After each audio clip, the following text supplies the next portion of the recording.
Olá, graça e paz.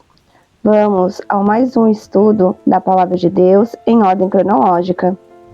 Juízes, capítulo 20. A guerra entre os israelitas e os benjamitas. Então, todos os israelitas de Dan a Berseba e de Gileade saíram como um só homem e se reuniram em assembleia perante o Senhor, em Mispá. Os líderes de todo o povo das tribos de Israel tomaram seus lugares na Assembleia do povo de Deus, 400.000 soldados armados de espada.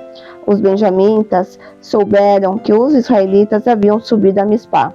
Os israelitas perguntaram: como aconteceu essa perversidade?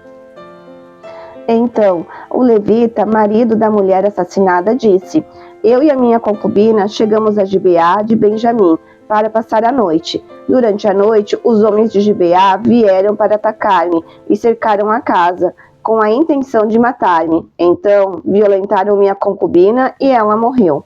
Peguei minha concubina, cortei-a em pedaços e enviei um pedaço a cada região da herança de Israel, pois eles cometeram essa perversidade e esse ato vergonhoso em Israel. Agora, todos vocês, israelitas, manifestem-se e deem o seu veredito.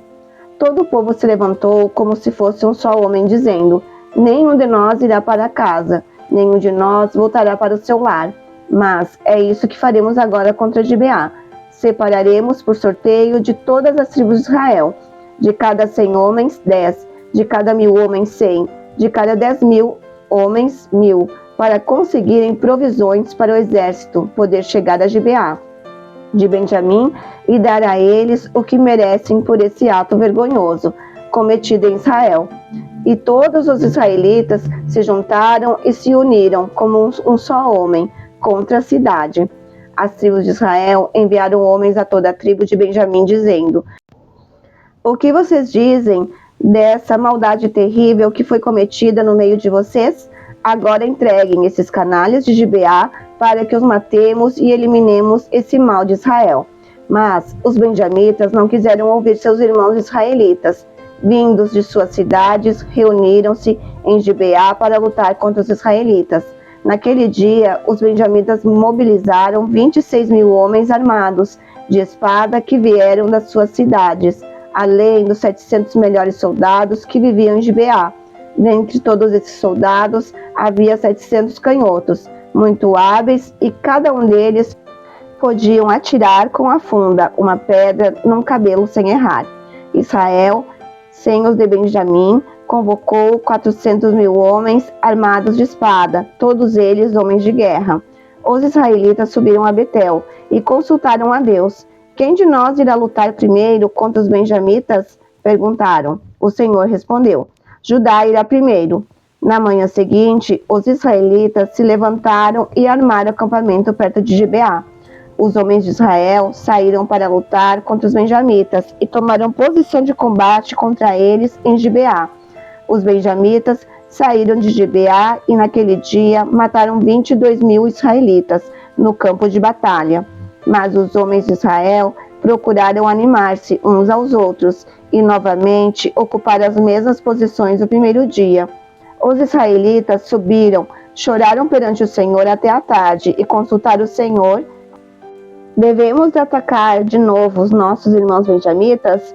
O Senhor respondeu: vocês devem atacar. Então os israelitas avançaram contra os benjamitas no segundo dia. Dessa vez, quando os benjamitas saíram de Gibeá para enfrentá-los, derrubaram outros 18.000 israelitas, todos eles armados de espada. Então todos os israelitas subiram a Betel e ali se assentaram chorando perante o Senhor. Naquele dia jejuaram até a tarde e apresentaram holocaustos e ofertas de comunhão ao Senhor. E os israelitas consultaram o Senhor. Naqueles dias a arca da aliança estava ali, e Finéias, filho de Eleazar, filho de Arão, ministrava perante ela. Perguntaram: sairemos de novo ou não para lutar contra os nossos irmãos benjamitas? O Senhor respondeu: vão, pois amanhã eu os entregarei nas suas mãos. Então os israelitas armaram uma emboscada em torno de Gibeá. Avançaram contra os benjamitas no terceiro dia e tomaram posição contra Gibeá, como tinham feito antes. Os benjamitas saíram para enfrentá-los e foram atraídos para longe da cidade. Começaram a ferir alguns dos israelitas como tinham feito antes, e uns 30 homens foram mortos em campo aberto e nas estradas, uma que vai para Betel e a outra que vai para Gibeá. Enquanto os benjamitas diziam: nós os derrotamos como antes, os israelitas diziam: vamos retirar-nos e atraí-los para longe da cidade para as estradas. Todos os homens de Israel saíram dos seus lugares e ocuparam posições em Baal-Tamar. E a emboscada israelita atacou da sua posição a oeste de Gibeá. Então, 10.000 dos melhores soldados de Israel iniciaram um ataque frontal contra Gibeá. O combate foi duro, e os benjamitas não perceberam que a desgraça estava próxima deles. O Senhor derrotou Benjamim perante Israel, e naquele dia os israelitas feriram 25.100 benjamitas, todos armados de espada. Então os benjamitas viram que estavam derrotados. Os israelitas bateram em retirada diante de Benjamim, pois confiavam na emboscada que tinham preparado perto de Gibeá. Os da emboscada avançaram repentinamente para dentro de Gibeá, espalharam-se e mataram todos os habitantes da cidade à espada. Os israelitas tinham combinado com os da emboscada que este fariam subir da cidade uma grande nuvem de fumaça, e então os israelitas voltariam a combater. Os benjamitas tinham começado a ferir os israelitas, matando cerca de 30 deles, e disseram: nós os derrotamos, como na primeira batalha. Mas quando a coluna de fumaça começou a se levantar da cidade, os benjamitas se viraram e viram a fumaça subindo ao céu. Então os israelitas se voltaram contra eles, e os homens de Benjamim ficaram apavorados, pois perceberam que a sua desgraça havia chegado. Assim, fugiram da presença dos israelitas tomando o caminho do deserto, mas não conseguiram escapar do combate.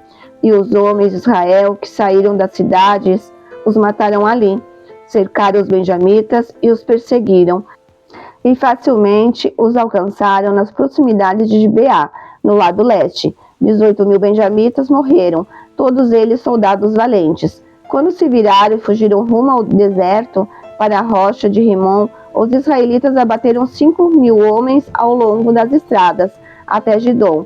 Eles pressionaram os benjamitas e mataram mais de 2.000 homens. Naquele dia, 25.000 benjamitas que portavam espada morreram, todos eles soldados valentes.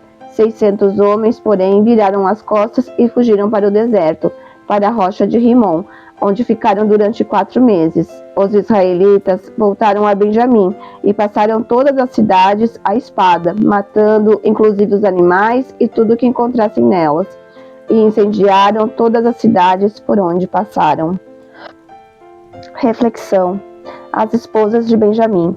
O homicídio hediondo da concubina do levita, Juízes 19, verso 29, provocou uma guerra civil, a qual apenas 600 homens solteiros da tribo de Benjamim sobreviveram. Juízes 20, versículo 47. Na onda desse crime passional, de retaliação, as tribos antagônicas fizeram um juramento insensato de não permitir que suas filhas se casassem com benjamitas. Os anciãos de Israel, em vez de consultarem o Senhor, tentaram mais uma vez corrigir o erro usando seus próprios meios. O mal foi pago com outro mal, o que certamente não é o modo de agir de Deus. Surgiu então a questão de como preservar o futuro da tribo de Benjamim. Os líderes israelitas continuaram usando seus próprios meios para resolver os problemas, ao propor que mulheres inocentes de Jabes de Gileade e de Siló fossem raptadas. Os homens de Benjamim foram instruídos a escolher esposas entre as 400 jovens virgens de Jabes de Gileade. Os outros 200 Benjamim, sem esposas, deveriam capturar as filhas de Siló e tomá-la como esposas. As mulheres solteiras de Siló estavam simplesmente comemorando um festival, como a festa dos tabernáculos, dançando nas vinhas. Sendo solteiras, eram vistas como esposas em potencial para os benjamitas. O plano cruel e insensível era emboscar as jovens virgens, tomar o número necessário e levá-las embora. Esse método nada convencional de tomar esposas deve ter perturbado profundamente os parentes das vítimas, apesar de não haver nenhum registro de queixa dos pais ou irmãos dessas mulheres inocentes. Os anciãos estavam certos de que haveriam reclamações que preparam uma resposta a elas. Nesse contexto sórdido de violência e de imoralidade, esse relato sobre juízes israelitas encerra-se com a lembrança de ausência completa de leis em um lugar onde cada um fazia o que achava mais reto. A perversão sexual e desintegração da família haviam transformado muitas mulheres em objetos durante os conflitos por poder entre as tribos. Em meio ao pecado e às tragédias, essas mulheres casaram-se, tiveram filhos e educaram uma nova geração. Deus, em sua graça, usou as vítimas desse drama para alcançar seus propósitos, escolhendo Saul, um membro da tribo de Benjamim, como o primeiro rei de Israel. 1 Samuel, versículo 9, do 1 ao 2. Finalizamos mais uma leitura da palavra em ordem cronológica. Deus abençoe e até a próxima. Audiobook Surpreendidos pelo Reino.